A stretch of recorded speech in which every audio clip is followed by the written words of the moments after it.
Salut à tous. Aujourd'hui, on va faire une vidéo en français, spécial français pour les gens qui disent que je ne suis pas française. Maintenant, vous avez la preuve. Donc, on va faire une vidéo où je vais poser quelques questions à Audrey. Ensuite, je vais lui faire prononcer des mots difficiles en français. Puis, on va finir par des fourches langues en français. Voilà. Bonne chance à toi. Comment ça va? Ça va et toi? Ça va, bien. Tu parles français? Oui, j'ai pu parler un petit peu, mais maintenant, je suis un petit peu fort, honnêtement. Ça fait combien de temps que tu as commencé à apprendre le français? Je dirais, peut-être 2022. 2022? Ouais. Oui, parce que avant, j'ai appris les plus utiles phrases, les plus utiles mots, mais je peux parler et avoir une conversation avec un natif, je peux dire 2022. Ouais. Et tu connaissais quelques mots de français avant de me connaître ou c'est vraiment quand tu as commencé à me connaître que Non, tu t'es mis au français? seulement les bonjour, merci et... Les bases? Ouais. Ok, donc tu te sens prêt pour cette vidéo où tu vas devoir prononcer des mots difficiles, etc. Ouais, non, c'est très difficile, mais je vais essayer. Donc, tu aimes la France? Oui, j'aime bien. J'aime bien la France et la langue aussi. Je suis allé là les derniers mai. Mes derniers, oui. Mais oui, et j'aime bien. Et j'aime beaucoup la chambre de la France. J'aime beaucoup la ville, j'aime beaucoup Paris. La nourriture? Ouais, la nourriture, c'est Qu'est-ce la que tu baguette et préfères? le fromage. Ah, c'est difficile. Baguette fromage. Choisir une chose parce que j'aime beaucoup tout, honnêtement. Mais pour moi, les baguettes, c'était les choses plus bonnes que j'ai mangées. Voilà, les choses qui m'ont plus surpris, c'est la baguette parce que les pains, c'est c'est les meilleurs pains de tout le monde, honnêtement. Je vais poser une question un petit peu polémique. Tu préfères le croissant ou la médiane? Ah, les croissants, c'est meilleur, mais mais c'est pareil. Pareil. Ouais. Tu aimes la medialuna? J'aime, mais je préfère le croissant. La forme se ressemble, mais la saveur est totalement Ah oui, différente. c'est très différent. Est-ce que tu trouves que le français c'est une langue difficile? Oui, je pense que c'est une langue très difficile parce qu'il y a beaucoup d'exceptions et c'est difficile d'apprendre. Mais aussi parce qu'ici en Argentine, le français c'est pas très fort. Et il n'y a pas beaucoup de personnes qui parlent français. Mais oui, j'aime bien. Je pense qu'ici c'est plus fort le portugais et l'italien que le français. Parce que la proximité avec Paris, la proximité avec le Brésil, et aussi ici il y a beaucoup de personnes qui ont des grands-pères italiens. Mais oui, le français n'est pas très métier. Développé? Le français n'est pas très développé en Argentine, mais oui, j'aime bien. Et tu arrives à comprendre mes parents quand tu étais en France, par exemple, tu arrives à les comprendre? Les premiers jours en France, c'était très difficile parce que c'était les premières fois que je suis allé à l'Europe aussi. Les premières fois, c'était il parle très vite, je ne peux pas comprendre tout. Mais maintenant, j'ai appris un petit peu de confiance avec les Français. Et oui, j'ai pu faire une vidéo, j'ai pu parler avec toi et j'ai pu parler avec tes parents. Et c'est Tu bien. me comprends, ouais, c'est bien. Même eux, ils te comprennent, donc c'est vrai que c'est pratique, puisque ma mère ne parle pas anglais, ne parle pas espagnol, donc au niveau de la compréhension, c'est vrai que heureusement que Audrey parle français un petit peu, parce que sinon, ça serait un peu compliqué. Après, je pense qu'on peut toujours se comprendre avec les gestes, etc. Il y a toujours une façon de se comprendre. Par exemple, mes parents, quand ils étaient là, ils parlaient avec des gestes avec les parents de Audrey, et puis ils arrivaient à se comprendre très bien. Bon, il y avait bien sûr des moments où c'était en mode on ne comprend pas trop, mais globalement, ils se comprenaient très bien, donc ça va, quoi. Oui. Une chose que pour moi c'est compliqué, c'est quand les Français parlent avec des amis qui parlent plus vite. Il y a beaucoup de mots que je ne connais pas, mais oui, je dois apprendre, je dois continuer et étudier un petit peu plus et je veux améliorer et avoir un niveau pour parler avec tout le monde et n'avoir pas de problèmes. Oui, en France, on utilise quand même pas mal de mots du verlan, etc. C'est un peu comme la jerga argentina. On utilise des mots qui sont un petit peu familiers, etc. Et c'est sûr que quand lui prend des cours en français, forcément, c'est des mots qu'il ne va pas apprendre. Il apprend plus les mots qui sont un peu plus du langage soutenu, du langage courant. Alors que le langage familier, finalement, c'est celui qui est le plus utilisé en France quand on parle avec nos amis, etc. Donc c'est un peu la même situation en Argentine, quoi. Je veux envoyer un bisou à ma professeure, Maria Luján. Merci. Donc c'est parti, on va commencer par prononcer des mots difficiles en français. Donc bonne chance à toi. Merci. Oh, le premier mot, c'est intergouvernemental. Non. Intergouvernemental? Non. Intergouvernemental. Non. Intergouvernemental. C'est intergouvernemental. À quoi? Intergouvernemental. Gouvernemental. Intergouvernemental. Mental. Intergouvernemental. Intergouvernemental. Bueno, c'est más o menos, digamos. Ouais, le deuxième, ça c'est polémique parce qu'il y a des... C'est difficile ça. Mi-feuille. Ah ouais. Bravo, bravo. Le troisième, écureuil. Oui? Aprobado. Vieille. La guillotine. Bien ahí, ¿eh? Serruré.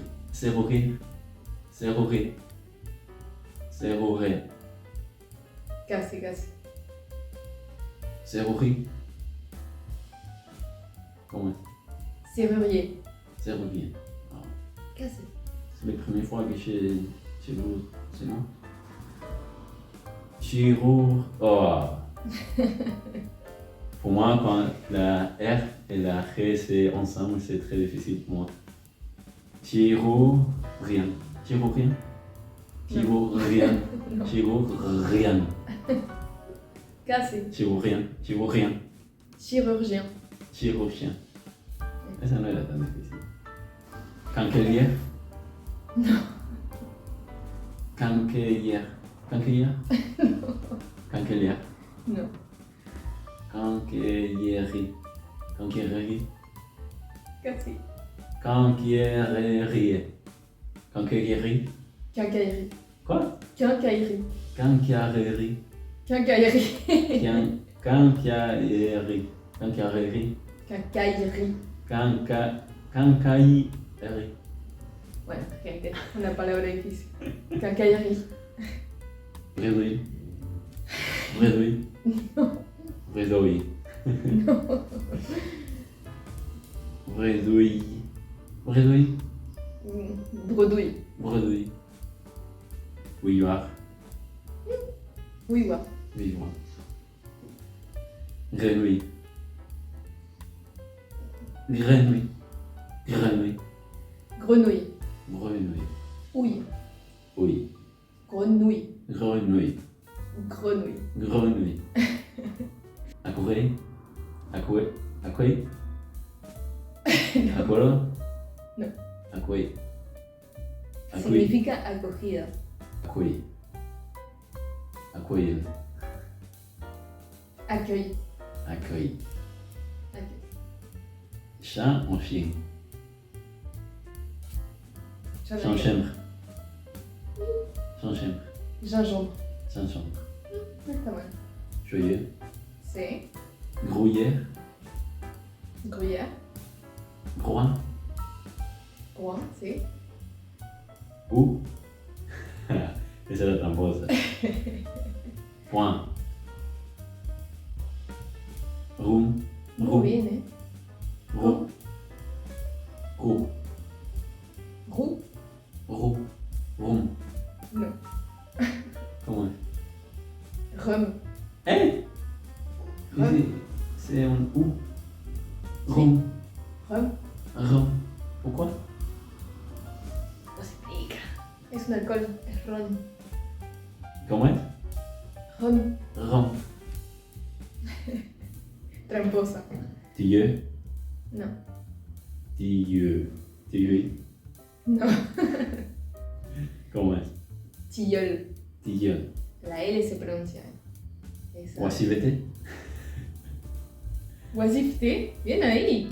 Para mí era de las palabras más difíciles. Aurore. Tiene nivel. Péripétie. Péripétie.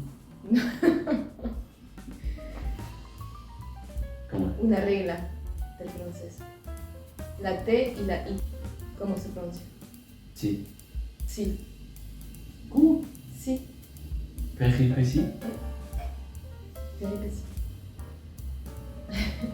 Stoïque. Stoïque. Stoïque. Estoïque. Stoïque. Stoïque. Stoïque. Caleçon. Oh. Caleçon. Délétère. Ah, ¿cómo sabes? D'épaissement. No. D'épaissement. D'épaissement. No. Dépaysement. Dépaysement. Dépaysement. Retrouvailles. Retrouvailles. Retrouvailles. Je te félicite parce qu'il y en a pas mal que tu as bien prononcé, donc Je suis pas sûr. très bien, très bien. Je suis pas d'accord. Je sais pas quelle note t'as, mais on fera le montage, on va compter, puis on va dire quelle note il a sur je ne sais pas combien de mots, je sais pas combien il y en a. Du coup, bah maintenant on va passer au fourche-langue, puisque là il faisait son petit malin, mais on va voir s'il continue de faire son petit malin avec les fourches-langues. Comment tu te sens? Tu te sens prêt à prononcer des fourches-langues? Je suis toujours prêt. Alors, 3 tortues trottaient sur un trottoir très étroit. Je dois lire. 3 tortures. 3 tortures. 3 tortures. 3 tortures. Mm. 3 tortures. Non. 3 tortues. Non. 3 tortues. 3 Ouais, tortues. decilo entero. 3 tortues. 3 temps sur entre 3 traits et 3. 3 tortues, 3 traits sur entre 3 traits et 3. Más o menos. Alternativa de vuelta. 3 tortues, 3 temps sur entre 3 traits et 3. 3 tortues trottaient sur un trottoir très étroit. 3 tortues, 3 traits. 3 tortues, 3 traits sur entre 3 traits et 3. Sí, bueno. Te doy un 6.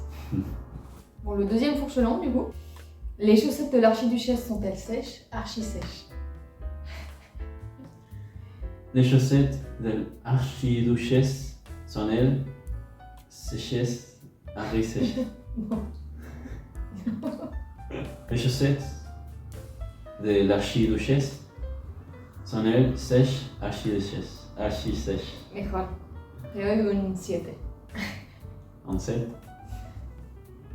Un pêcheur pêchait aux côtés d'un péché. Le péché des péchés, le pêcheur de péché. Un pêcheur pêchait aux côtés de mon péché et le péché des péchés, le péché des péchés. Non. No es péché, es péché. Le pêcheur pêchait aux côtés d'un péché. Le péché des péchés, le pêcheur de péché. Péché des péchés à côté d'un péché, le péché des péchés, les péchés des péchés. C'est más o menos, pero bueno. On va voir s'il maintient le niveau. Pour moi, c'est le plus difficile, ça. Pour moi aussi. 6 près. 606 près. Même pour les Français, c'est compliqué pour toi, pour moi, c'est impossible. Voilà. Tu dois essayer. 606 près, 606 près. Mucho. Si. Alors celui-ci, ça doit être le plus connu parce que je le vois beaucoup tourner sur les réseaux sociaux, des gens qui se moquent du français. Si ton tonton sera tendu. Decirlo de vuelta. Si ton tonton ton tonton sera tendu. Pour moi, c'est ton. Si ton tonton. Si ton tonton. Non, pas ouais. Si ton tonton sera tendu. Tonton es tío. Ouais. Bueno. A ver, de vuelta.